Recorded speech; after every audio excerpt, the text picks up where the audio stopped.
Bunga di Batu Cadas. Audiobook, novel silat. Cerita, Esa Mintarja. Jilid 51.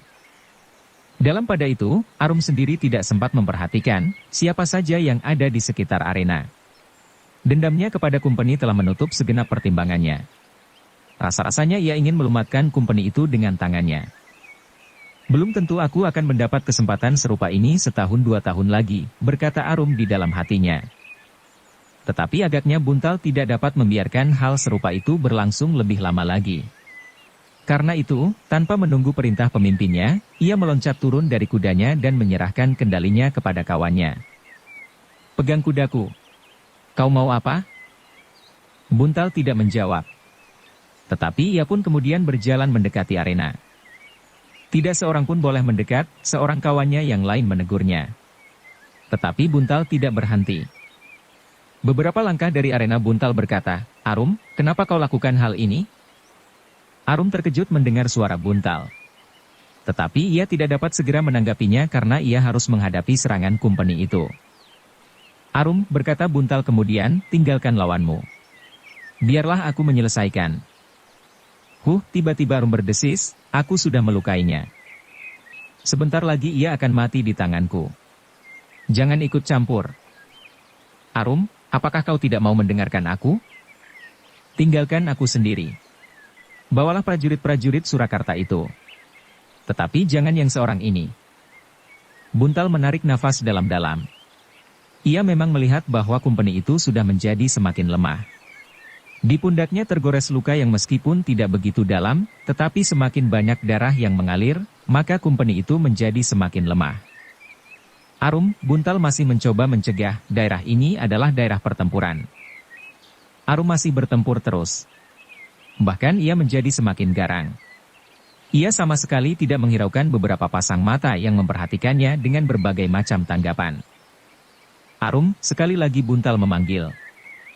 Buntal, seorang kawannya yang menyaksikan perkelahian itu berkata, "Kenapa kau menjadi ribut seperti cacing tersentuh api? Kita memang sedang menyaksikan perkelahian yang aneh. Ternyata bahwa di Surakarta ada juga seorang perempuan yang mampu bertempur melawan Kumpeni.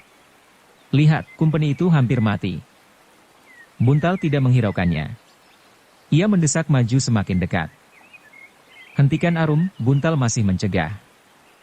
Tetapi seorang kawannya mendekatinya sambil menarik bahunya, "Biarkan saja. Aku ingin melihat Kumpeni itu jatuh tersungkur. Jangan cemaskan nasib perempuan itu. Ia tentu akan menang. Tetapi aku tidak dapat membiarkannya menjadi tontonan seperti ini." "Siapakah perempuan itu?" "Istrimu." Pertanyaan itu membuat wajah Buntal menjadi merah. Tetapi ia pun kemudian menjawab, "Ia adalah adikku." "Adikmu?" bertanya beberapa orang bersama-sama. "Ya. Dan aku berhak melarangnya." Beberapa orang saling berpandangan. Kemudian salah seorang dari mereka berdesis, mengagumkan. Jika demikian maka anak itu hidup dalam keluarga yang dibayangi oleh kemampuan olah kanuragan. Betapa tinggi kemampuan orang tua mereka. "Belum tentu," sahut yang lain, "mungkin orang tua mereka hanya menyerahkan keduanya pada seorang guru." Yang lain tidak menyahut lagi. Kini mereka memperhatikan apa yang akan dilakukan oleh Buntal.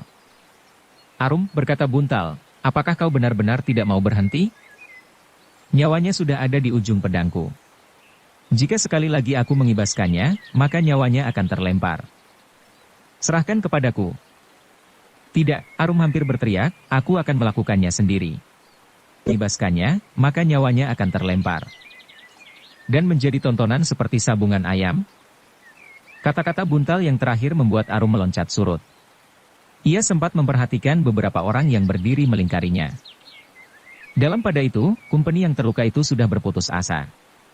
Ia tidak melihat jalan keluar dari maut di sekitarnya berdiri beberapa orang laskar pemberontak yang memang sedang mencarinya. Namun justru karena itu, maka Kumpeni itu telah kehilangan akal.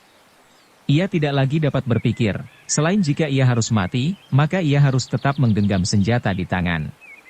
Dan apabila mungkin, maka ia harus membawa lawannya serta. Karena itu, selagi Arum sedang termangu-mangu memperhatikan beberapa orang yang mengitarinya, maka Kumpeni itu pun meloncat menyerang dengan sisa-sisa tenaga yang ada padanya. Tetapi ternyata bahwa Arum masih tetap berwaspada. Ketika serangan yang dilontarkan dengan sisa tenaga itu terjulur ke dadanya, maka Arum pun sempat meloncat ke samping. Kemudian dengan sekuat tenaganya, Arum telah memukul pedang Kumpeni itu sehingga pedang itu terlepas dari tangannya yang memang sudah menjadi semakin lemah. Kumpeni itu terkejut. Tetapi ia sudah tidak sempat berbuat apa-apa.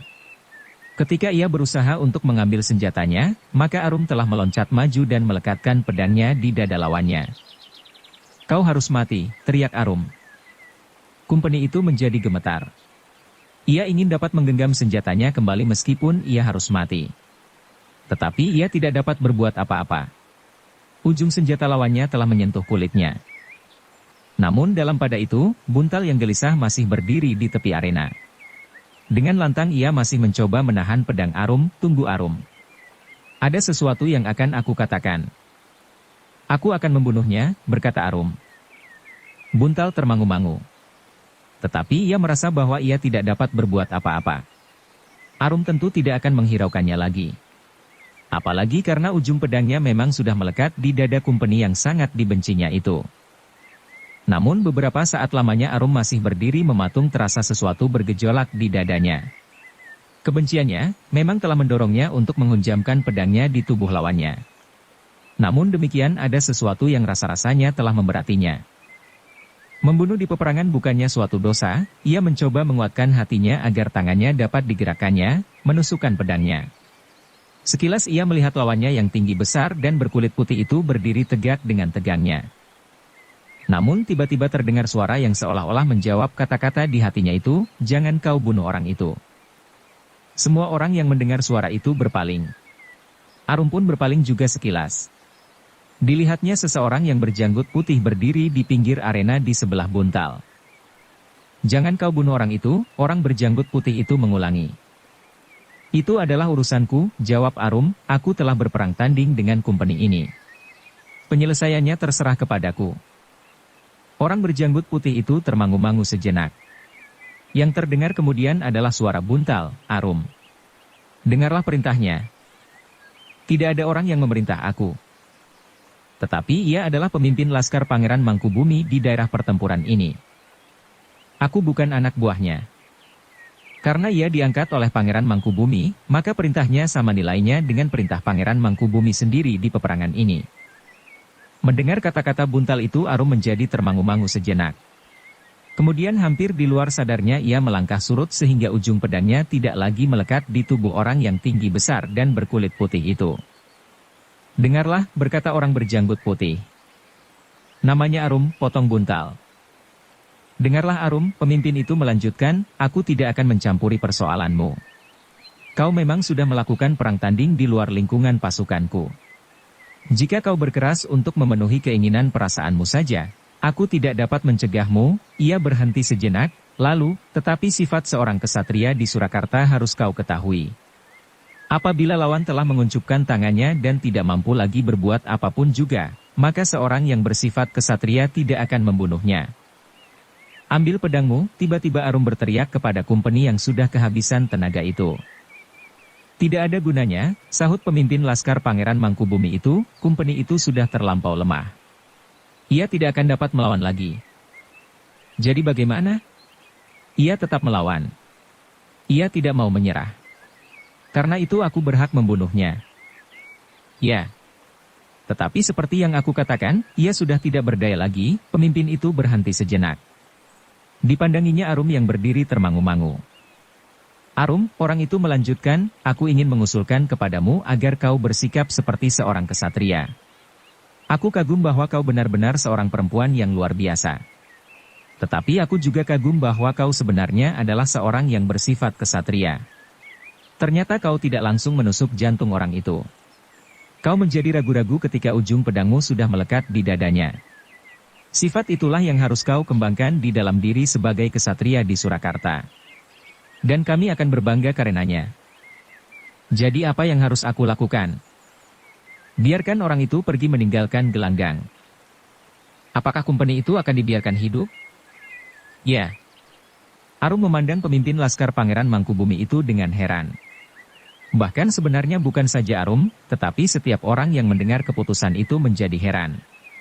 Jika company itu berada di arena pertempuran di ujung hutan itu, meskipun ia berada dalam keadaan yang sama, apakah ia akan dapat diselamatkan? Tetapi kemudian masih terdengar pemimpin itu berkata, "Nah, apa katamu Arum?" "Tetapi ia adalah company," jawab Arum, "ia datang dari suatu kerajaan yang jauh dan ingin menguasai kerajaan Surakarta. Apakah kita akan membiarkannya hidup? Dalam keadaan seperti itu aku ingin membiarkannya hidup. Aku pun yakin, jika di sini ada Pangeran Mangkubumi, maka pangeran itu pun akan membiarkannya hidup." Arum termangu-mangu sejenak. Kemudian dipandanginya Buntal seakan-akan ia ingin mendapat pertimbangan daripadanya. Tetapi Buntal pun menjadi bingung menanggapi keputusan itu. Jika ia mencegah Arum, maka ia hanya ingin menyingkirkan Arum dari arena, yang seakan-akan seperti ayam sabungan yang dikerumuni oleh penontonnya di gelanggang sabungan. "Nah, jika kau sependapat, sarungkan pedangmu, kita akan membiarkan company itu pergi." Arum menjadi termangu-mangu sejenak. Tetapi karena orang itu telah menyebut sikap Pangeran Mangkubumi jika ia berada di tempat itu, maka Arum pun menjadi bimbang. Apalagi agaknya Buntal sama sekali tidak dapat membantunya memberikan pendapatnya. Dengan hati yang berat Arum pun kemudian melangkah surut. Perlahan-lahan ia pun menyarungkan pedangnya sambil berkata, "Jika memang demikian yang dikehendaki oleh Pangeran Mangkubumi, maka aku pun akan menaatinya." Pemimpin yang berjanggut putih itu menarik nafas dalam-dalam. Kekaguman di hatinya kian bertambah.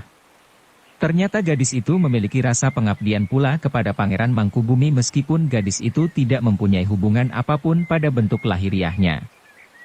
"Terima kasih Arum," berkata orang berjanggut putih itu kemudian, "ternyata bahwa sikapmu yang terakhir itu menunjukkan bahwa meskipun kau berbuat atas namamu sendiri, tetapi kau merasa dirimu satu dengan perjuangan Pangeran Mangkubumi.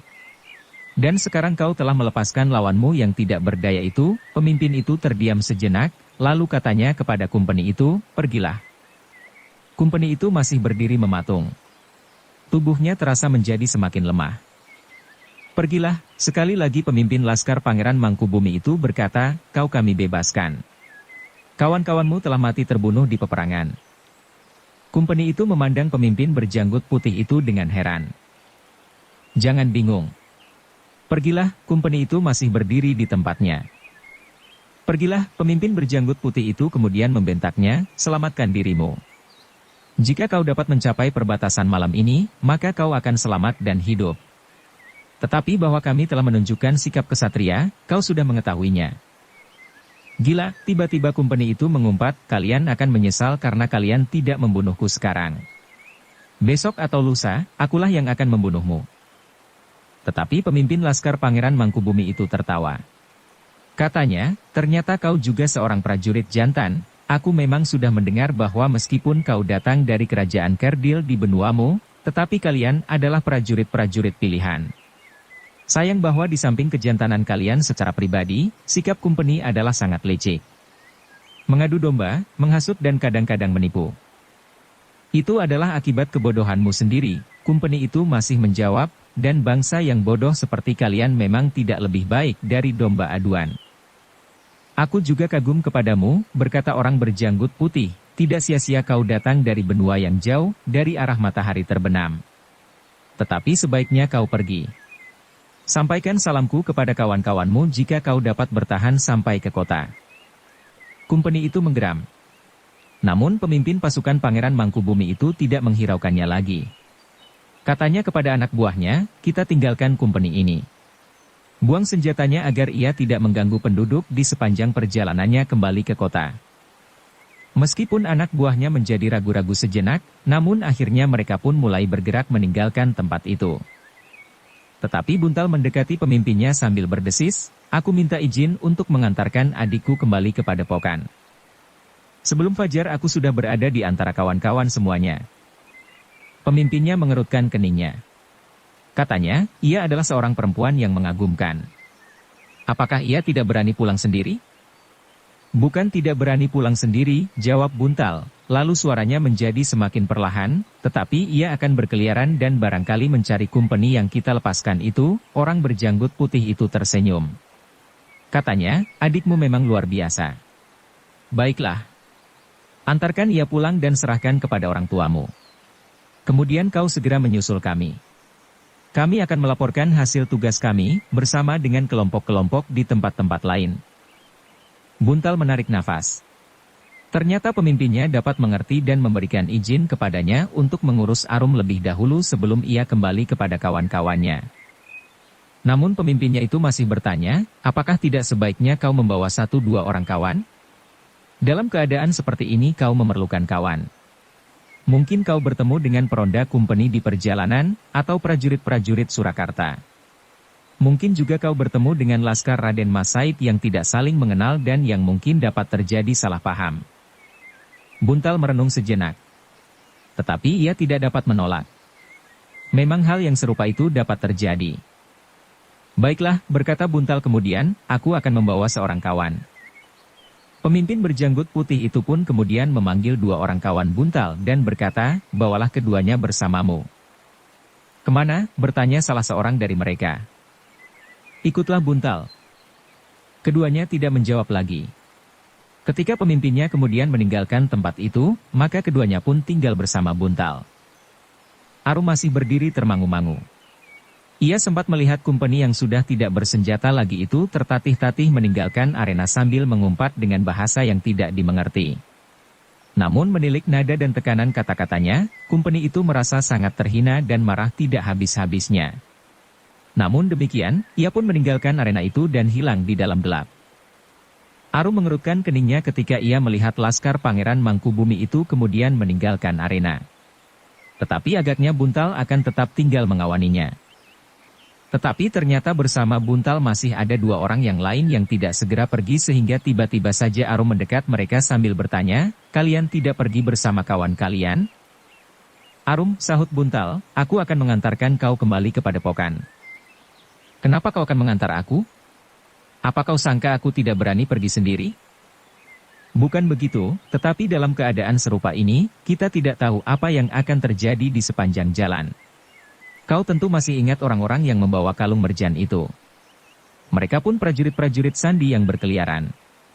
Ada banyak sekali prajurit-prajurit sandi seperti itu. Dan bahkan mungkin kita akan bertemu dengan laskar Raden Mas. Jika kita saling mempercayai tidak akan timbul sesuatu. Tetapi jika timbul salah paham, dan kita saling berprasangka, maka akan dapat timbul persoalan.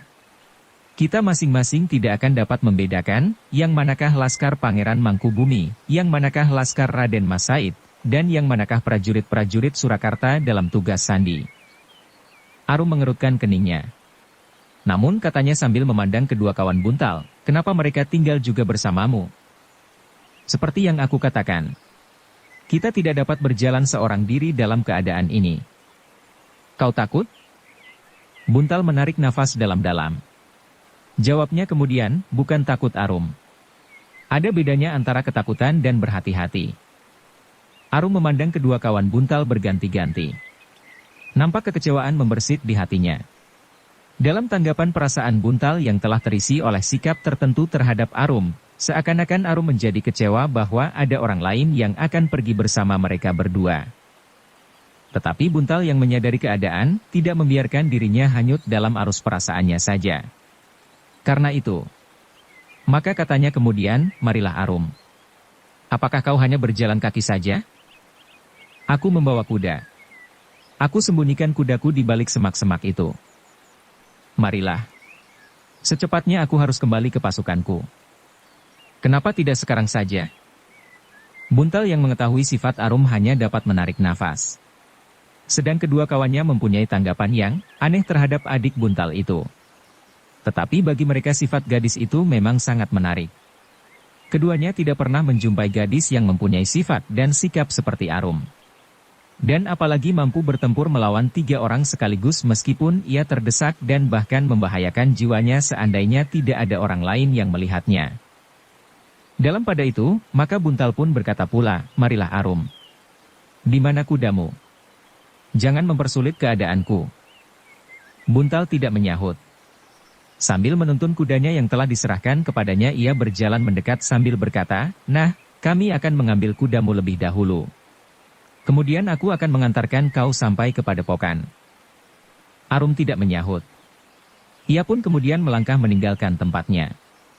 Di belakangnya Buntal dan kedua kawannya berjalan menuntun kuda masing-masing.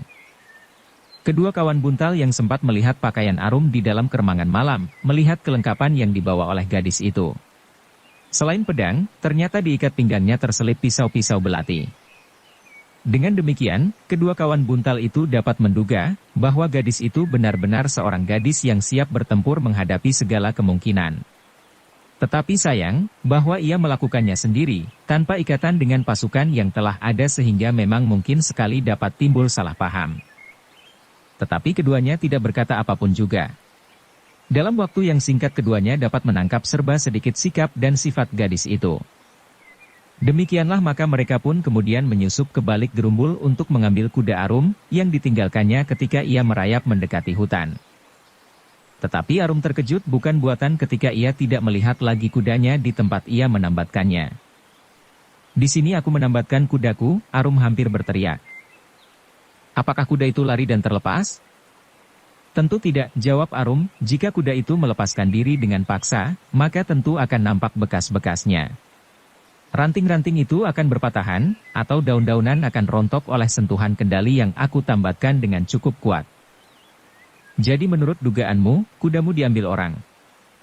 "Ya," dan tiba-tiba saja Arum menggeram, "tentu kumpeni itu." Ia menyusup gerumbul-gerumbul liar dan menemukan kuda itu.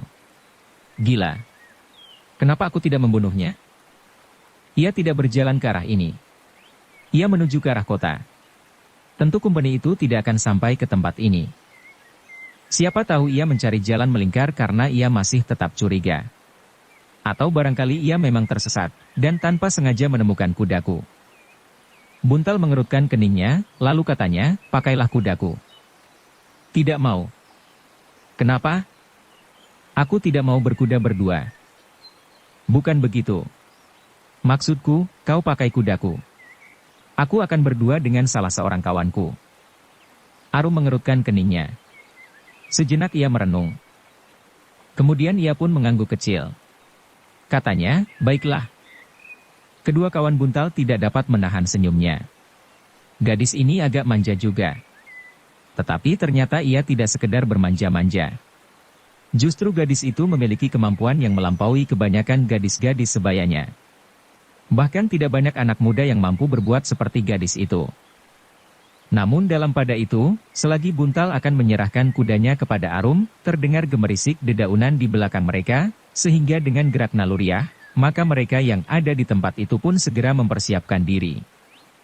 Serentak mereka bersikap, menghadap ke arah dedaunan yang mulai menyibak, dan sebuah bayangan nampak tersembul dari balik gerumbul-gerumbul yang rimbun itu. Semakin lama semakin jelas bagi mereka yang berdiri dengan tegang menantikannya. Dan hampir di luar sadar pula, tangan-tangan mereka pun telah melekat di hulu senjata masing-masing. Tetapi yang terdengar kemudian adalah suara tertawa perlahan-lahan. Dan di sela-sela suara tertawa itu terdengar orang yang baru saja tersembul dari gerumbul itu berkata, "Apakah kau mencari seekor kuda yang tertambat di sini?" "Ayah," Arum hampar berteriak, "tentu ayah yang sedang mempermainkan aku." Ternyata orang yang baru datang itu adalah Kiai Danatirta. Buntal pun kemudian menarik nafas dalam-dalam sambil berkata, "Ayah mengejutkan kami." Kiai Danatirta masih tertawa. Katanya, "Iya. Akulah yang menyembunyikan kudamu." "Ayah selalu mengganggu aku," desis Arum. "Tidak. Tetapi aku benar-benar menyembunyikan kuda itu." Prajurit Surakarta yang berlari bercerai-berai itu ternyata ada yang sampai ke tempat ini pula. "Jika aku tidak menyembunyikan kudamu, maka kudamu itu tentu sudah hilang pula." Arum termangu-mangu sejenak. Lalu tiba-tiba saja ia bertanya, "Tetapi kenapa ayah tiba-tiba saja sudah ada di sini? Kenapa kau berada di sini pula?" Justru ayahnya ganti bertanya. Arum tidak menyahut, tetapi kepalanya sajalah yang tertunduk dalam-dalam. Tanpa disadarinya tangannya telah mempermainkan hulu kedua pisau belati yang tidak dipergunakannya. "Arum telah melakukan sesuatu yang sangat berbahaya ayah," berkata Buntal. "Tombak cucukan," desis Arum, "kenapa kau melaporkannya kepada ayah seperti kanak-kanak saja?" Buntal justru tertawa. Katanya, "Jadi maksudmu agar ayah tidak mengetahui bahwa kau telah melakukan itu? Baiklah. Aku tidak akan mengatakan kepada ayah bahwa kau telah mencegat company itu dan kemudian bertempur melawan 2 bahkan 3 orang sekaligus. Tidak, Arum hampir berteriak, company itulah yang merunduk aku dan kemudian menyerang. Dan aku tidak berkelahi melawan 3 orang. Kawan Kakang Buntal lah yang kemudian berkelahi itu. Jadi kau tidak, bertanya Buntal. Tidak. Apakah aku dapat bertanya kedua kawanku ini? Tentu mereka akan memihakmu. Yang sedang mempermainkan aku. Sebelum Buntal menjawab, ayahnya lah yang mendahuluinya, aku melihat semuanya. Aku melihat Arum melonjak-lonjak kegirangan melihat prajurit Surakarta terdesak yang karena itu ia menjadi lengah sehingga company itu melihatnya kemudian aku pun melihat company itu bertempur tanpa senjata api berlaras pendek. Kemudian datang seorang dan seorang lagi. Berturut-turut aku menungguinya. Oh, Buntal mengangguk-angguk sedang Arum menundukkan kepalanya. Bersambung ke jilid 52. Dukung kami dengan subscribe, follow, like, komen dan share. Terima kasih.